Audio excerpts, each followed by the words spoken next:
1,08,234। ये गिनती है उन बच्चों की जिनका किडनैपिंग हुआ था साल 2020 में अकॉर्डिंग टू एनसीआरपी, जिनमें से कुछ बच्चों के साथ बदसलूकी करके उनका मर्डर कर दिया जाता है और कुछ को ऐसी अंधेरी दुनिया में ढकेल दिया जाता है जहां से उनका वापस लौटना नामुमकिन सा होता है। आज जिस स्टोरी की हम बात करने वाले हैं वो भी चाइल्ड ट्रैफिकिंग से ही जुड़ी है, जहां 3 औरतों ने मिलकर 42 बच्चों को किडनैप करके उनका बेरहमी से मर्डर कर दिया था। 3 ऐसी औरतें जिनके नाम से कोल्हापुर के बच्चे आज तक डरते हैं। एक ऐसी कहानी जिसकी हैवानियत आपको चौंका करके रख देगी। Because today we are going to talk about Kolhapur हत्याकांड। बट उससे पहले अगर आप हमारे चैनल पर नए हो तो आप तुरंत सब्सक्राइब करें, क्योंकि हम इसी तरह के केस स्टडीज़ हर हफ्ते आपके लिए लाते हैं। इस कहानी की शुरुआत एक औरत से होती है जिसका नाम अंजना बाई था, जिसकी 2 शादियां होती है।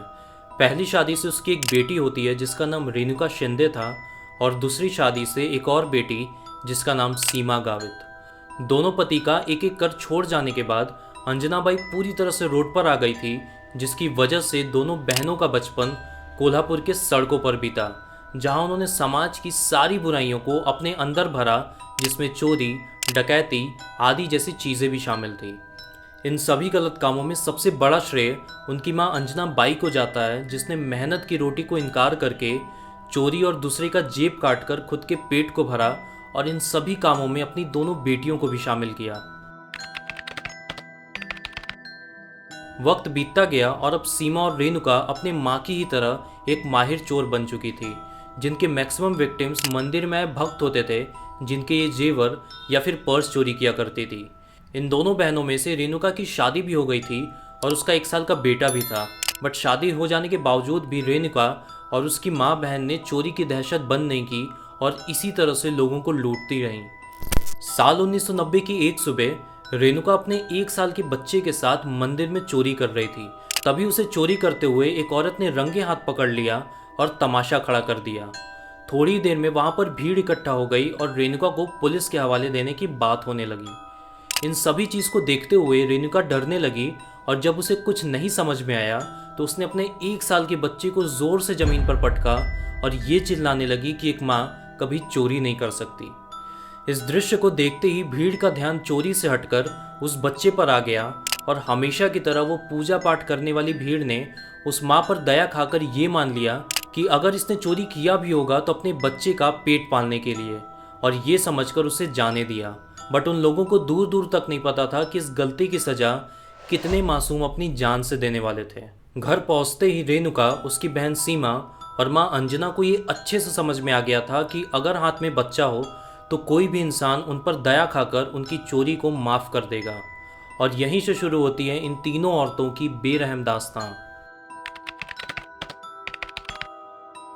अंजना बाई और उसकी दोनों बेटियों को जब आम लोगों की कमजोरी समझ में आई तो वो तीनों ने एक बच्चा चोरी करने का फैसला किया, जिससे वो पकड़े जाने पर भी बच सकें।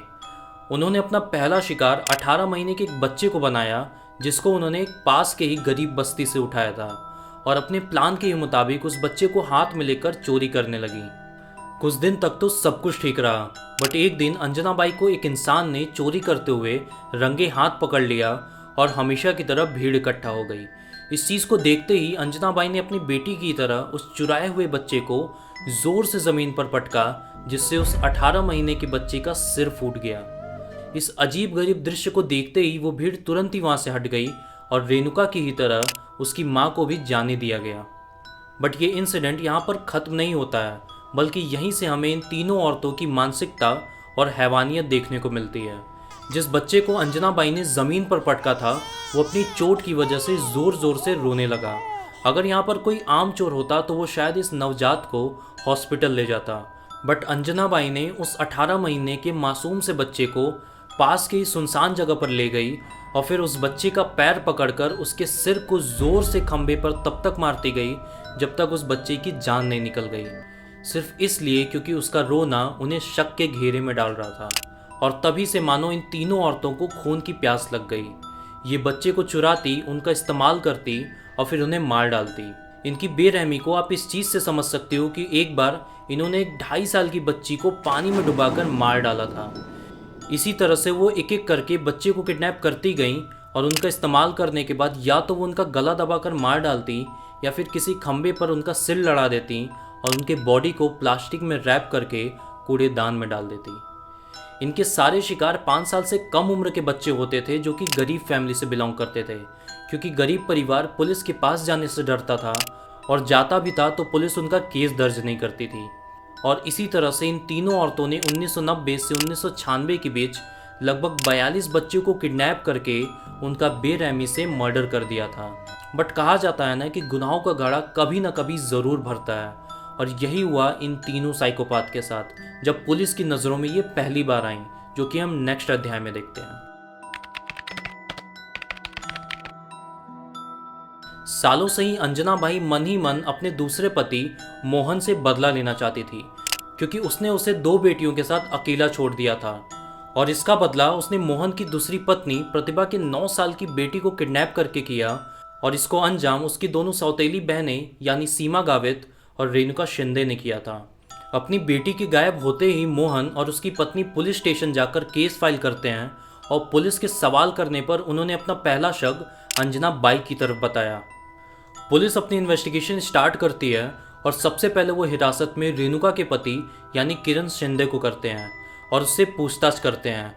पूछताछ में जब पुलिस सख्ती से पेश आती है तो वो पुलिस को सब कुछ बता देता है कि कैसे उसकी पत्नी और सीमा ने मिलकर अपनी सौतेली बहन को किडनैप करके उसका बेरहमी से मर्डर कर दिया है। उसने ये भी कन्फेस किया कि एक बार रेणुका रात में बैठकर ये गिन रही थी कि उसने अपनी माँ और बहन के साथ मिलकर कितने बच्चों का कत्ल किया है, और वो गिनती 42 बच्चों पर जाकर खत्म हुई थी। ये सुनते ही पुलिस सीमा गावित, रेणुका शिंदे और अंजना बाई को कस्टडी में लेते हैं और उन्हें कन्फेस करने को बोलते हैं। शुरुआत में तो वो इसे पूरी तरह से इनकार कर देते हैं, बट जब पुलिस उन पर सख्ती से पेश आती है तो वो मोहन की बेटी के मर्डर को कबूल कर लेते हैं और ये बताती हैं कि उन्होंने ऐसा अपनी माँ के कहने पर किया था। इस एक केस ने इन तीनों औरतों के कई और केस को खोल देते हैं जो उन्होंने बाकी मासूम बच्चों के साथ किया था। पुलिस हाल में गायब हुए सारे बच्चों के रिपोर्ट्स को खोलते हैं और उसे इस केस से लिंक भी कर लेते हैं। जब पुलिस इनके घर की तलाशी लेती है तो वहाँ से छोटे बच्चों के कपड़े और कई खिलौने भी बरामद होते हैं जो उन सारे मासूम बच्चों के थे। बाद में ये तीनों कन्फेस भी करते हैं कि कैसे ये बच्चों को ढाल बनाकर चोरी किया करती थी और जब वो उनके किसी काम के नहीं रहते तो वो उनकी जान ले लेती थी। ये केस इतना पेचीदा था कि इसे सीबीआई को सौंप दिया गया और कुछ ही महीनों बाद 1997 में अंजना बाई का हार्ट अटैक से जेल में ही मौत हो गई। अगर हम जस्टिस की बात करें तो कोल्हापुर की अदालत ने इन दोनों बहनों को 29 जून 2001 को फांसी की सज़ा सुनाई। 9 सितंबर 2004 को बॉम्बे हाई कोर्ट ने भी अपना फैसला सेम रखा एंड एट लास्ट 31 अगस्त 2006 को सुप्रीम कोर्ट ने भी अपना फैसला फांसी ही बताया। जेल में रहते हुए जब ये दोनों औरतें हर जगह से हार गईं तो इन्होंने दया याचिका 14 अगस्त 2014 को राष्ट्रपति प्रणब मुखर्जी को दिया, बट उन्होंने भी इन पर रहम ना खाते हुए इनकी याचिका को खारिज कर दिया।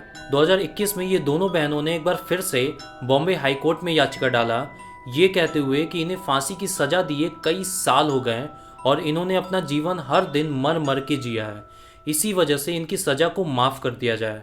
इस याचिका को बॉम्बे हाई कोर्ट ने स्वीकार लिया और प्रशासन द्वारा इनकी फांसी को देर करने के लिए इनकी फांसी की सज़ा को आजीवन कारावास में बदल दिया गया।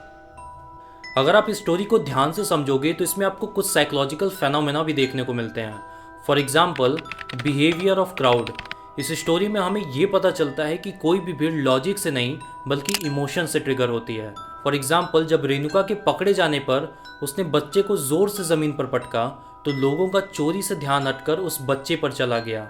इवन उस भीड़ ने रेणुका को चोर से डायरेक्ट माँ का रूप दे दिया सिर्फ इसलिए क्योंकि उसके हाथ में एक बच्चा था। और ये कोई नई बात नहीं है। अगर आप मेरे जैसे किसी छोटे शहर में रहे हो तो आपने भी भीख मांगने वाली औरतों के हाथ में बच्चा ज़रूर देखा होगा। एक ह्यूमन साइकी किसी बच्चे को इनोसेंट और हेल्पलेस की तरह कंसिडर करता है, जो हमें ट्रिगर करता है उनकी मदद करने के लिए। Number 2 is shifting of state. अगर मैं आपसे पूछूं कि एक मैजिशियन और एक चोर में क्या कॉमन होता है तो आपका जवाब क्या होगा? वेल, जो एक चीज़ इन दोनों चीज़ों को जोड़ती है वो है डाइवर्जन ऑफ कॉन्शियस माइंड।